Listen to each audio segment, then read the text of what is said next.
UFC versus MMA has been a tale as old as time. Ever since the UFC opened up in 1993, people have been comparing it to boxing and wondering if the UFC can get a foothold in fighting like boxing has. And you guys know I'm a big UFC fan. I used to like boxing, but it's become very difficult to watch boxing for me personally because I can't keep track of it, you know? There's just so much stuff in boxing. 17 weight classes. 17. Why do we have 17 weight classes? Let me explain some of these weight classes, right? I wrote it down here. Don't worry about it. We got minimum weight, which is 105, light flyweight, which is 108, and flyweight, which is 112. Why? Why do you have three weight classes all within 7 pounds of each other? I think you just need flyweight. Then you have super flyweight, which is 115, and bantamweight, which is 108, 118, excuse me. And then super bantamweight, which is 122. Again, three weight classes within 7 pounds of each other. Featherweight, 126, super featherweight, 130, lightweight, 135. Okay. 126 to 135. That's a bigger jump, 9 pounds. That's all right. Maybe not super featherweight, because why you need 130? Why? Lightweight. I already said lightweight. Super lightweight, welterweight, and super welterweight. You don't need a super lightweight, man. Why 140? It's 5 pounds away from lightweight, or you could just go 5 pounds up to whatever division, you know. Make it super lightweight into lightweight, I get, or super lightweight into welterweight, which is 147. Super welterweight, middleweight. So there's 13 pounds between welterweight and middleweight. It's all right because so in the back half it makes a lot more sense because those are some bigger jumps in terms of weight. Like you go middleweight to super middleweight, which is 160 to 168, and then light heavyweight, which is 175. Maybe go.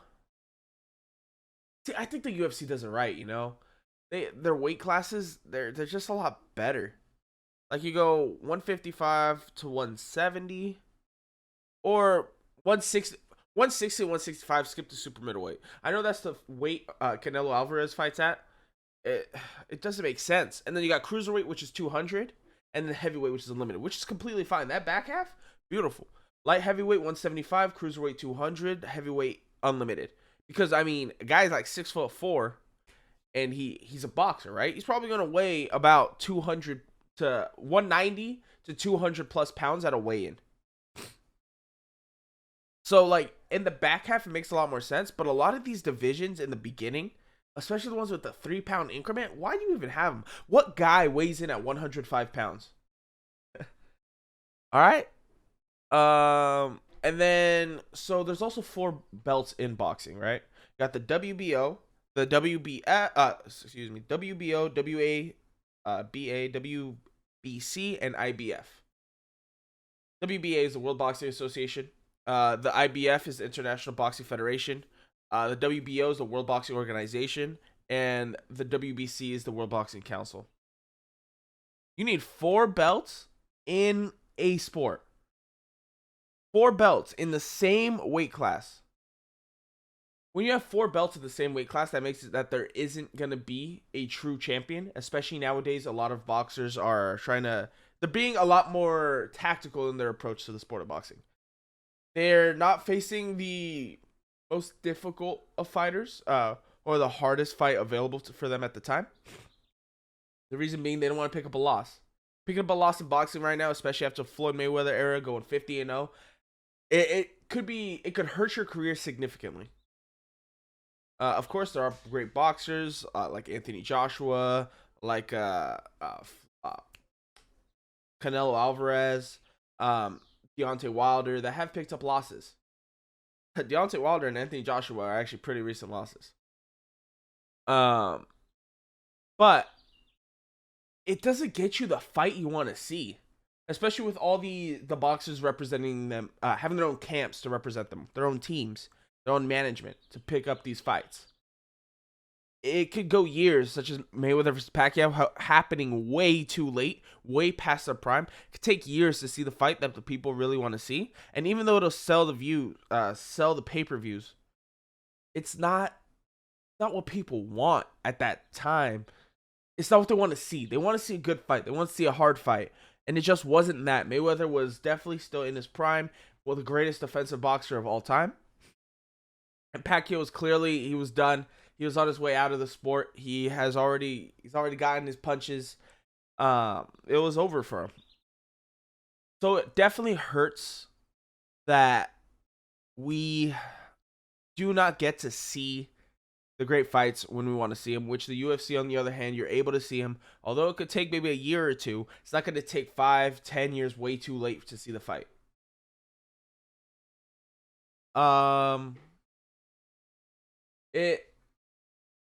It's disheartening. It's disheartening. I would love to see boxing come back to like the tip top, and the heavyweight division is right there, right at the top again. We're gonna get Anthony Joshua versus Tyson Fury, which is gonna be an exciting fight.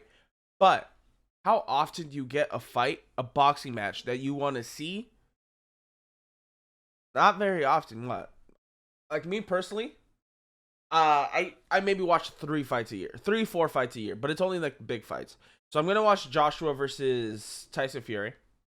I'm gonna watch Canelo Alvarez tonight, and then maybe there's gonna be a third and fourth fight in the second half of the year.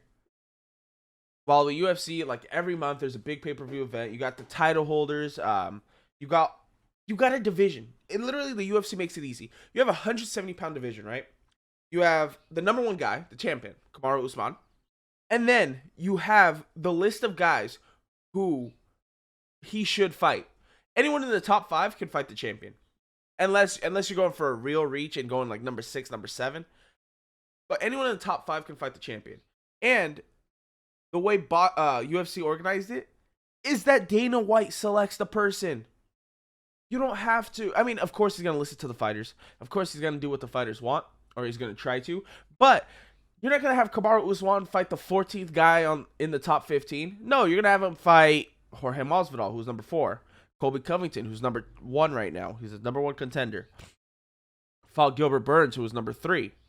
You know, there's a lot of guys to fight, and it's a lot easier in UFC to figure out who they should fight. There's different organizations in the UFC, right? But you don't have the WBC champion fighting the WBA champion. You have ONE FC, which is a very good organization over in Asia. You have Bellator, and they all have their own champions with their own similar rankings. And they make the fights so that it's the best fighters that they currently have. Also, let me go to the tactical aspect of fighting. In the UFC, you can use your hands, your feet, your elbows, your knees. You could choke someone. You could get them in any type of joint lock. The only thing you can't do is you can't gouge someone's eyes out, and you cannot kick someone who is a downed opponent. Down, knee down, hands down, depends on where you're fighting. But those are pretty much the rules. In boxing, you can only use your hands. So if I go outside right now and I get in a fight with someone, am I going to stand there in a boxing stance and just try to box with the guy? No. I used to wrestle. I've done a little bit of jiu-jitsu. I'm probably going to take them down. It's safer down there, and you're less likely to get knocked out. Granted, if they get on top of you, you're getting murked, all right? But you're not going to try to stand and box with someone. It doesn't make sense. Not in a street fight. So, although boxing is beautiful, I mean, you literally have, it's you and your two hands. And you have to dodge incoming punches. You have to counter. There's a lot of beautiful aspects that go into boxing. It's not realistic to what you would do in a fight if you're Joe Random at a Dodger Padre game, right? And it gets a little tense, and the guy wants to fight you. You're gonna fight back, but you're not just gonna stand and bang with them.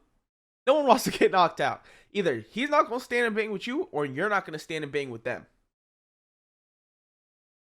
So UFC is more representative of a complete fighting.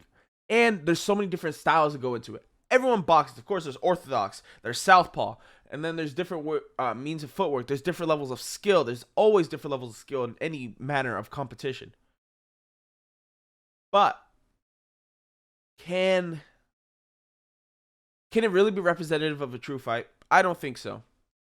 I think boxing is in a great position, especially with the heavyweight division. However, how many people do you really know outside of that heavyweight division? Me, personally, I know Teofimo Lopez. I know Canelo Alvarez. I know Ryan Garcia, who's one of the biggest names right now. But the biggest fight of the year is going to be Floyd Mayweather versus Logan Paul. Come on now. Come on. Let's pick it up. I wish there was just one organization of boxing, but there isn't. Lastly, there's also the cultural significance of boxing. Mexico. So I live down in Southern California. I am well aware of how big boxing is in the Mexican culture, and it's beautiful to see. It's absolutely beautiful to see. You love to see an entire nation really support fighters, support individuals that have come from their nation, such as the support Mexico has given to Ryan Garcia and Canelo. It's a beautiful thing to see, and that's why the boxing gets such a big international representation. While the UFC is still trying to catch up in that international representation. But one day I think the UFC is going to get there, but it's going to take a significant amount of time because boxing has been around for over 100 years. However, eventually I believe that MMA and UFC, I'm just going to say MMA in general, is going to be able to catch up to the level of boxing in the international scale. And especially with the rise of international fighters such as Kamaru Usman, who's Nigerian, Israel Adesanya, who's Nigerian and from New Zealand, Amanda Nunes from Brazil. It's super big in Brazil. Go to Brazil, if any Brazilians fighting, they're watching.